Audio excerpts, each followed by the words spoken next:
Another week, another Canon Fodder.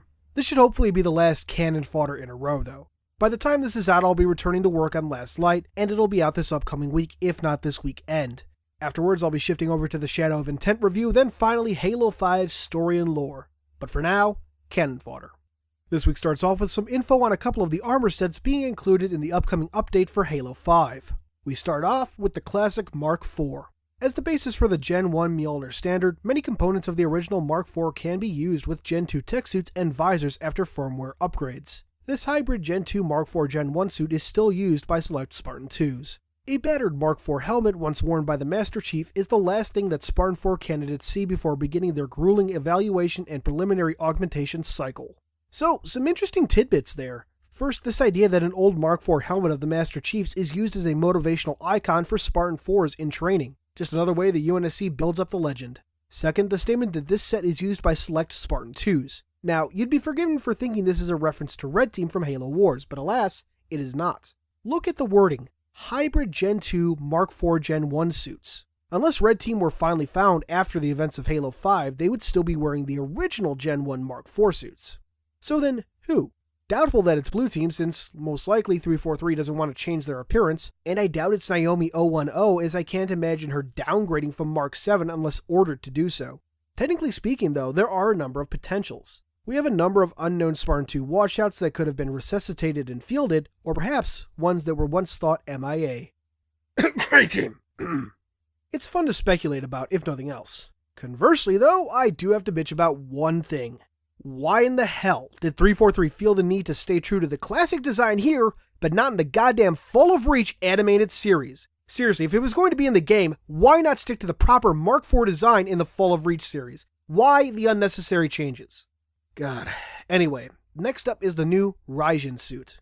The Raijin next generation powered assault armor leverages the latest exoskeleton advances and Mjolnir BIOS extensions for a new breed of super soldier serving corporate and government interests. The neural interface controller in the Raijin helmet lacks the feedback filters and bandwidth caps required by UNSC military standard specifications in order to maximize short-term combat performance.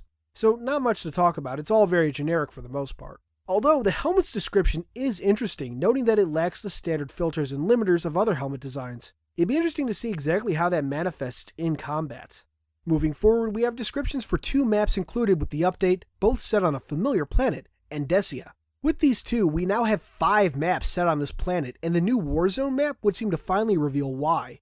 Starting us off is Overgrowth. Designed by Endesia-born Wargames designers and set on Promessa, the same location as Plaza, the map is meant to serve as a reminder of the fate of certain colonies that survived the Human Covenant War. While some recovered, others fell into disarray, often hit by civil conflicts, plagues, or rapid reversion of planetary ecologies. It would seem that terraforming in the Halo universe is not a once-and-done process, but an ongoing one, at least in some cases. On Overgrowth, Spartans are confronted by what could have been, and what they may encounter when conducting surveys on dead colonies, killed not by the Covenant, but by the complexities of interstellar support. Now, I mean, we've had hints of this stuff in past fiction, notably with what happened to Arcadia following the first invasion by the Covenant in 2531, but to see a colony die because it didn't have the logistical support it needed is pretty haunting. It makes me wonder too if those insurrectionist movements ever gave thought to stuff like this when making their vies for independence. Anyway, next up is the new Warzone simulation, the Battle for Noctis, Noctis being the capital of Endesia. Despite the grim picture painted by Overgrowth, as we've seen on other maps, Endesia survived the war intact and is currently very self-sufficient, wealthy, and highly populated. As such, it's seen as vital to the UEG. Unfortunately, the planet has found itself host to insurrectionists. Spartan 4s are constantly training in simulations of the city's metroplex to take on threats with minimal collateral damage. Should the need arise, the Spartans will, as always, be the UNSC's best asset against insurrectionist forces.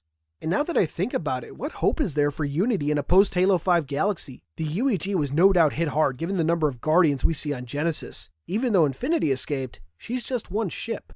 Moving forward, we have some teasers for upcoming armor sets. Modeled by senior 3D artist Kyle Heffley, the armors featured are called Marauder and Atlas. Atlas has a little Easter egg on its back, the tiny A089, a reference to the armor's concept number during development.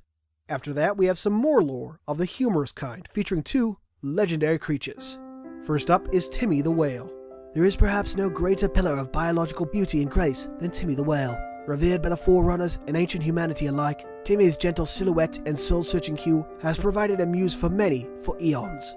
So important was Timmy's impact on galactic society that the Lifeworkers themselves made sure to archive the enigmatic life force of the gentle giant within the ancient forges, so that his mighty but silent song might once again be felt through a cartographer's craftsmanship far into the future.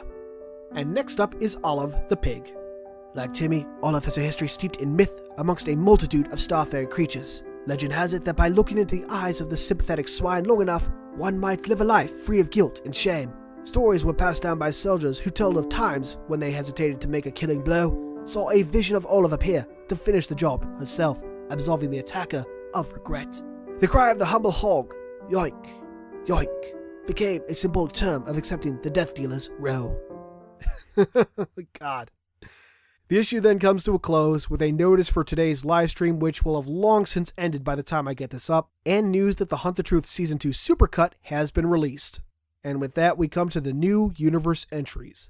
This week we have Wargames Combat Orbital Munera Platform, Human Colony Alluvion, and an update to the SMG article with info on Halo 5's M20 personal defense weapon. Starting off with Munera Platform, this is basically a standalone wargame simulator in space. Interestingly, such platforms actually have corporate sponsorships.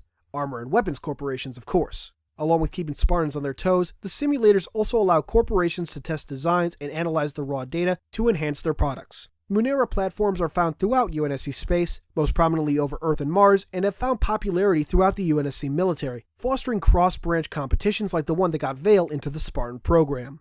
Next up is Alluvion, a planet featured a couple times in prior fiction. The third rock from Baacto, Alluvion was founded in 2412 as a border world, a way station between the inner and outer colonies. Though little terraforming was required, the tidal activity caused by its moon, Follow, forced populations towards continental interiors. The planet was discovered by the Covenant in 2541, but only attacked a year later by a fleet led by Thel Vadami. The invasion force was held at bay for weeks, but when a support fleet eventually showed up, the colony was all but finished. It was sometime during these battles that Gabriel Thorne's parents were killed. When the UNSC returned in 2554, they were surprised to find an opening in the sea created by Forerunner shield pylons, as we see in the Warzone map, Escape from Ark. After years of surveying, the UNSC discovered a repository containing an exotic fuel source that potentially could have replaced deuterium and contracted Lang Dortmund to test the new energy source. Establishing the Alluvion Research Center in 2556, the corporation tested numerous prototypes. However, mining efforts accidentally triggered the retreat of the shield pylons, burying the Ark between Alluvion's seas. Finally, we have the SMG, the new M20 specifically. Utilizing a high-velocity, armor-piercing round, the M20 is designed for combat against rebel forces and shielded alien foes. Featuring a top-mounted magazine, retractable stock, folding foregrip, and smart link technology, this new SMG is well-balanced, deadly, and can be fired one-handed if necessary.